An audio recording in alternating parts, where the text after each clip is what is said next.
Do you remember the first time you had to make a life or death decision? About 20 years ago, I was working for the state of Alaska when my telephone rang. It was my wife. She did not usually call me at work, but this particular day was our 1-year wedding anniversary. So I figured she was calling just to wish me a happy anniversary. Instead, she said, "Jason, I was at my mom's house when she fell over and hit her head on the table, and she's bleeding. I called the ambulance, and we're on our way to the hospital. Can you meet us there?" When I arrived at the hospital, I learned that my mother-in-law had a very bad headache. She was only in her mid-50s and had never been sick a day in her life, so this was very unusual. The doctors thought the headache was because of her fall. She also had a small cut under her eye where she had been bleeding. My wife and I sat in the waiting room for what seemed like an eternity, but in all reality, it was probably not very long. We tried to call my father-in-law, but he was out of town on a business trip.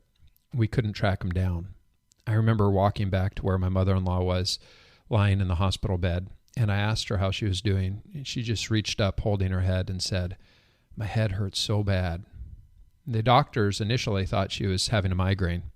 A short while later, the doctors walked into the waiting room and let my wife and I know that they had done a scan of my mother-in-law's brain.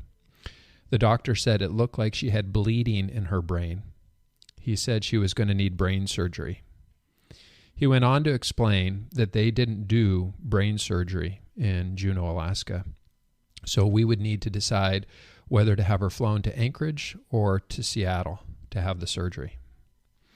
He went on to say that the flight would be a little bit longer, and I remember staring into the doctor's eyes because this was really the first time in my life where I felt like I was having to make a life or death decision on behalf of another person.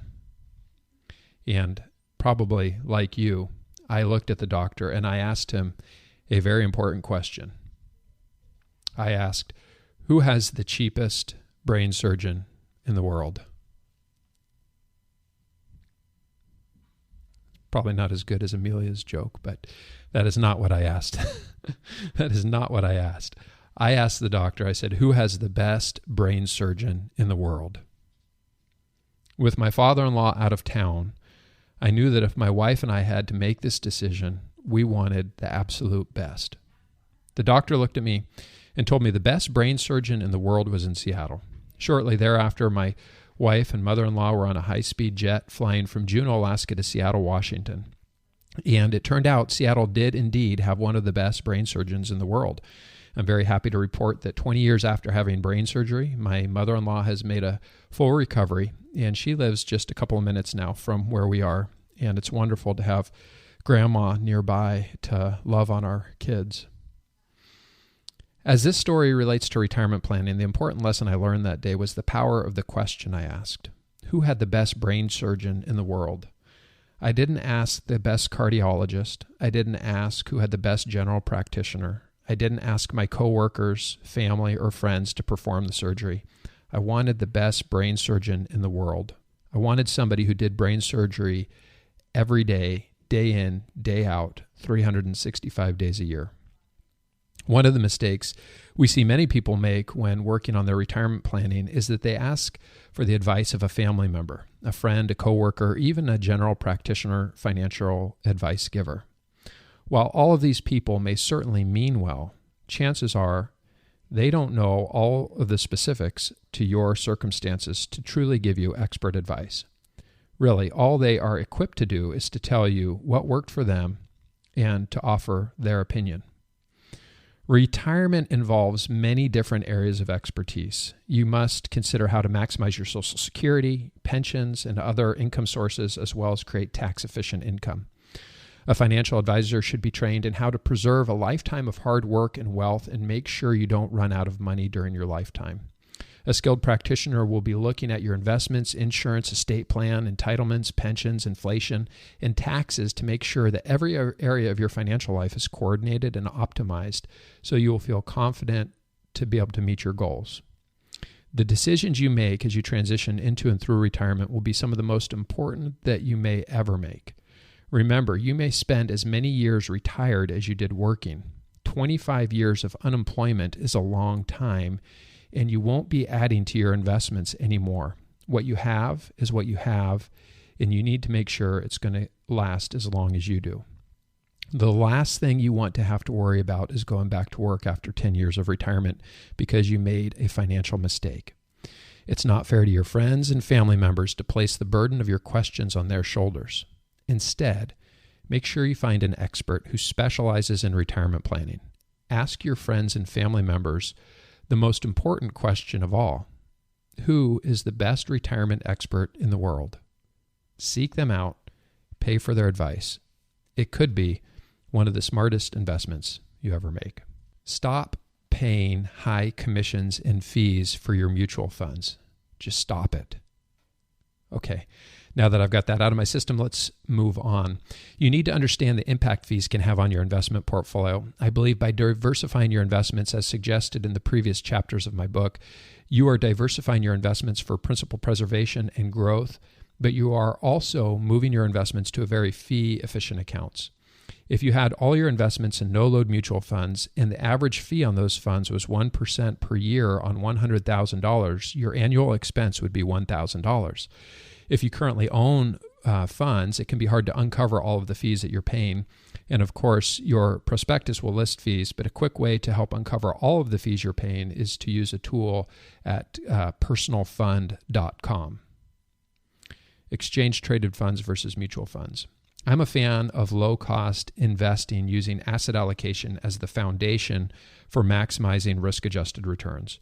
Jack Bogle of Vanguard is one of my personal heroes in our industry and an advocate for the smaller investor. Vanguard built its firm around low-cost indexed mutual funds, and now Vanguard is one of the leaders in the exchange-traded funds arena. Both vehicles have advantages and disadvantages. One common complaint about ETFs is the brokerage fees associated with buying and selling these investments. If you intend to do a lot of buying and selling within the portfolio of ETFs, then you should use a more fee-efficient tool to track an index like ETF's close cousin, the index mutual fund, instead. You know, when I wrote this originally, though, there was still trading costs at a lot of the brokerage firms.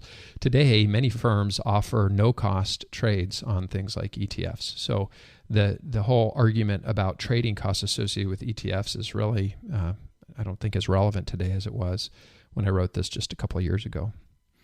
However, I found that ETFs have lower costs, they are more liquid, and can be very tax efficient, which is very important for your non-qualified accounts. Either choice serves the same basic purpose. Both are excellent vehicles for helping you achieve your long-term growth goals.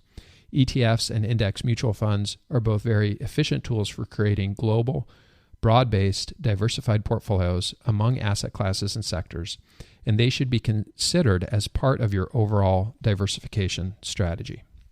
Okay, so now that I've kind of set the stage with these few short readings from my book, the purpose of this show today and the title of the show is to talk about this idea of, is it worth it?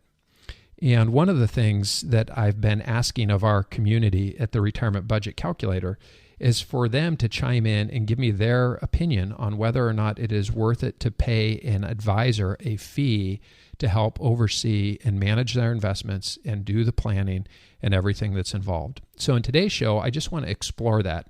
Now, to be fair, I will tell you, this is the industry that I work in. This is how I make a living, and I recognize that I have blind spots. But this is the reason that I like being in community with people who are not financial advisors, because they can challenge, they can push back, they can make me think about this in a way different than the way that I think about it. And so today I want to have that, I want it to be an intellectually honest conversation about fees and whether or not they're helping you or hurting you.